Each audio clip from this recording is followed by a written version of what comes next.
Welcome students.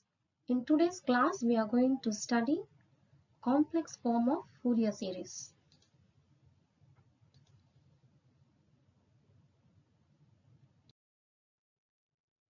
Till last class we were seeing the Fourier trigonometric series, but in many physical situations the computation in mathematics will become easier if the corresponding functions are represented as complex exponentials, especially if you consider linear time invariant systems, like which is commonly known as LTI systems. The eigenfunctions and the basic functions there involved for the transforms are complex exponentials, and hence it is very much necessary to read about complex form of Fourier series. And since this linear time invariant theory is very famous, which is used in many fields like signal processing, image processing, field theory, etc., where the trajectories of the systems are commonly measured and tracked as they move through the time. Example, an acoustic waveform. So it is mandatory to study complex form at this stage, especially in biomedical engineering. A good example of LTI systems are electrical circuits that can be made up of resistors, capacitors, and inductors. And this is especially applied in various fields like signal processing, control theory, and spectroscopy, seismology, which is the study of earthquakes and other technical areas.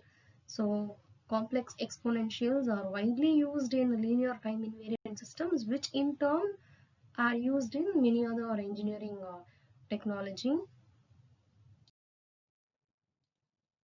These are few applications of signal processing and image processing. Just a glance let us have in medical field, and in this is in finding the radar position, and even in agriculture, in many areas in cine field, in graphics, etc.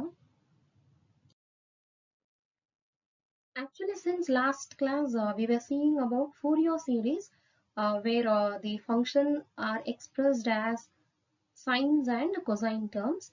But now we are going to see about a complex form, like where we have exponential terms. So let us have a glance. What is the relationship between sine, cosine, and this exponential? This is very basic formula which you would have studied in school itself.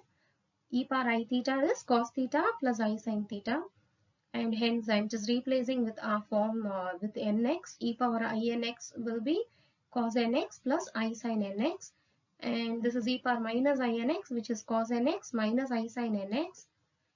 And when you add these two, that is e power I nx and e power minus I nx, you get you'll have actually have 2 cos nx actually when you add. So cos nx will be these two addition divided by 2. Similarly, when you subtract these two terms, we get sin nx as e power I nx minus e power minus I nx by 2i. So all these we already know. Just to brush up, I'm just giving you this formula. Now using these relationship in our usual Fourier series, which we have in cosine and sine terms, we can derive the complex form of Fourier series. So just introduction, like how we come to complex form from the trigonometric series we have seen. Now let us go to the formula of complex form. So the first one, when we have a function of period 2 pi, the complex form is given by this formula: f of x equal to summation n equal to minus infinity to infinity Cn e power I nx. Remember, in Fourier series we would have had summation from n equal to 1 to infinity. So this is the first difference. Here we have summation n equal to minus infinity to infinity. And so we need to find that constant Cn. So as we had constants An and Bn in Fourier series, in complex form of Fourier series we will be having just one complex constant, which is Cn. And this is the formula to find Cn if the interval is given as 0, 2 pi. Another form is there, like instead of 0 to 2 pi, we may have minus pi to pi. So in that case, and just you have to replace the limits as minus pi to pi.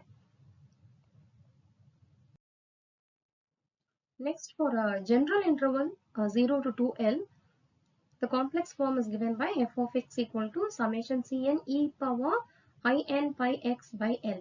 So you remember in Fourier series, trigonometric series also, when we had a 0 to 2 pi problem, we had written the Fourier series as the summation an cos nx plus summation bn sin nx. But the same problem when we come to 0 to 2L or minus L to L, what was the formula we had used? Instead of summation an cos nx, we would have written summation an cos n pi x by L. So in the place of nx, we would have replaced n pi x by L. Same thing only here also we are doing. Instead of e power I nx, now when the period is going to be 2L, that is 0 to 2L or minus L to L, instead of nx, we will have I n pi x by L. Similarly, the formula for Cn also, instead of 1 by 2 pi 0 to 2 pi, now we will have 1 by 2L 0 to 2L f of x e power minus in pi x by L dx. And this is for the interval 0 to 2L. Next, for minus L to L, similarly, just one difference, you have to change the limits from minus L to L. And this is the relationship between this complex constant Cn and our Fourier constants an and bn. All these will come through the derivation of complex form, but we are not going to see the derivation, just we are going to apply the complex form formula and we are going to derive the complex form for a given function. Now let us do some problems how to evaluate complex form of Fourier series. So let us take the first one.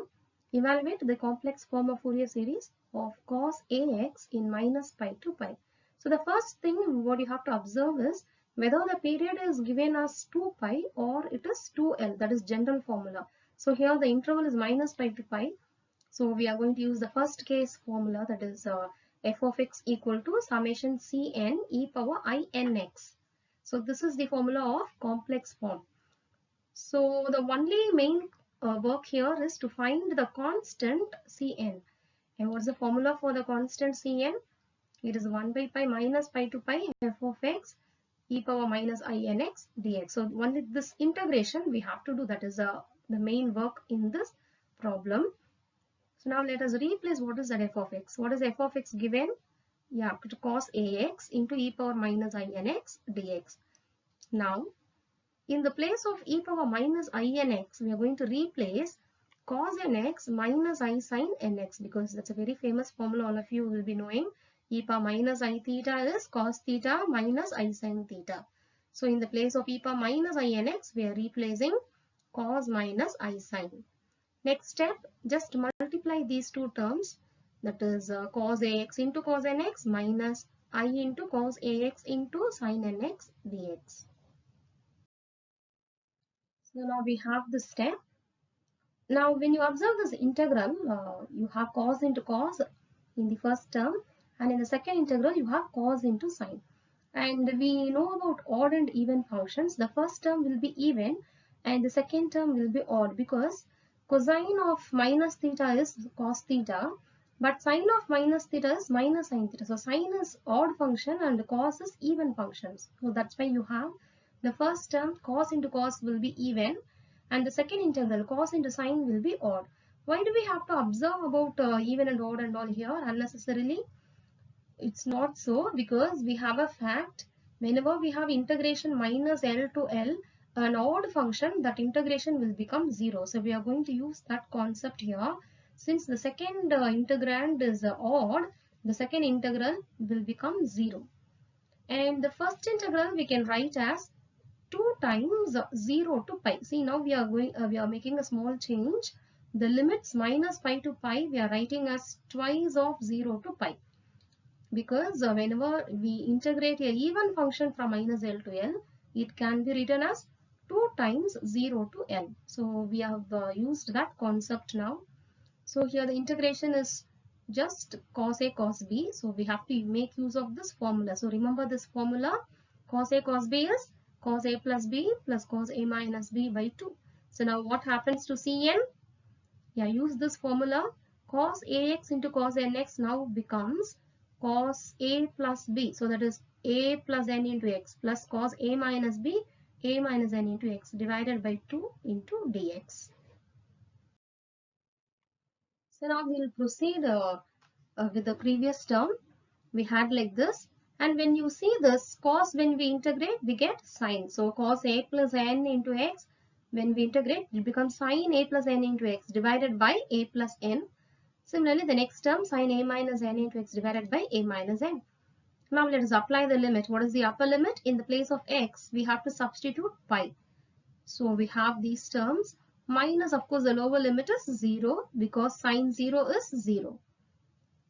And now on the numerator we have a sine a plus n into pi, that is sine a pi plus n pi. So we are going to make use of this formula at this stage. Sine a plus b can be written as sine a cos b plus cos a sine b. So when we make use of this formula we have, and similarly of course sine a minus b will be sine a cos b minus cos a sine b.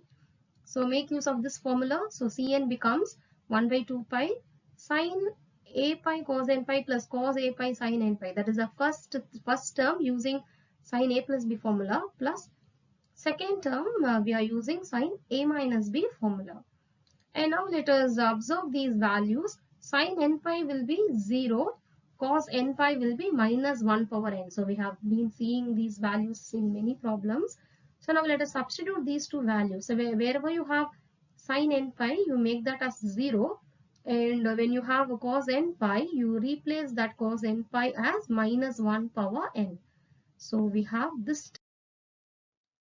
Now we will continue that integration. So we had this in the previous step. Now when you observe, there is a common term there, sine a pi minus 1 power n. So we are taking that out, and inside we have 1 by a plus n plus 1 by a minus n. Just take LCM. You have like this. Hence the final answer of Cn will be sine a pi minus 1 power n by 2 pi 2a divided by this. So we have got the answer for Cn like this. Let us substitute in the complex form. So what was the complex form? You remember? Summation f of x equal to summation Cn e power inx. So when we substitute this answer of Cn, what we have just got through integration, we have to substitute. So which is the required complex form. This is how you have to find complex form for your given function. Let us do another problem. Determine the complex form of e power ax in 0 to 2l. Now when you observe here, now the interval has become 0 to 2l. So last problem we had minus pi to pi, but this problem we are having 0 to 2l. So we need to change the complex form formula itself as summation Cn e power in pi x by l. And of course Cn formula also relatively changed as 1 by 2l 0 to 2l f of x e power minus in pi x by l. Now let us compute the value of Cn. In the place of f of x, just substitute e power ax. And since both are exponential terms, you can take the power, you can add the power like this. E power ax minus in pi x by l, where and x you can take common. And of course, e power ax, when you integrate, what will you get? E power ax divided by a. So that's why you have e power a minus in pi by l into x divided by a minus in pi by l. Now let us substitute the limit. How do you substitute the limit? In the place of x you have to put 2l minus in the place of x you have to put 0. So upper limit minus lower limit. So this is the term you will get. And remember, the fact e power 0 is 1. So when you substitute that, you get 1 by 2n. And the first term now you multiply separately. So e power 2al minus, second term becomes e power minus in pi by l into 2l. So that l and l will be cancelled. You have like this, minus 1 divided by this. So we had this in the previous step.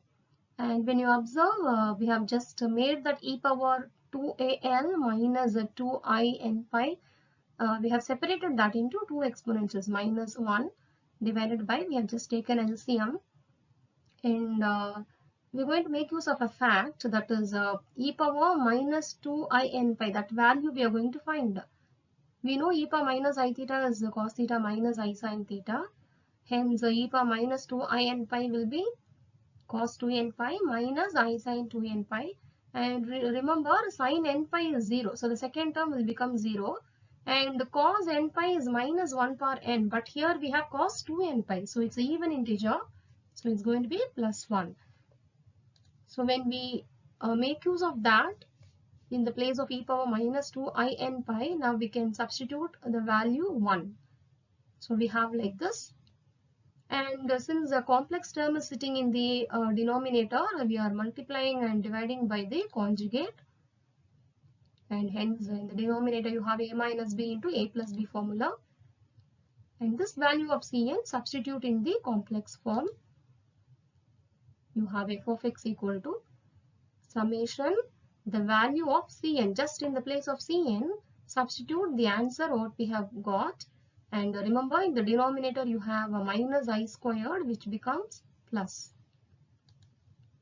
And this is the required complex form. So students, you would have learned how to find complex form for a given function. So using the facts what we have learned in this lecture, try to solve these two problems. Hence, in this class, we saw what was the requirement to study complex form of Fourier series, and we even learned how to find complex form for a given function. And in next class, we'll see about harmonic analysis, which is going to be same finding Fourier series, but in a different form.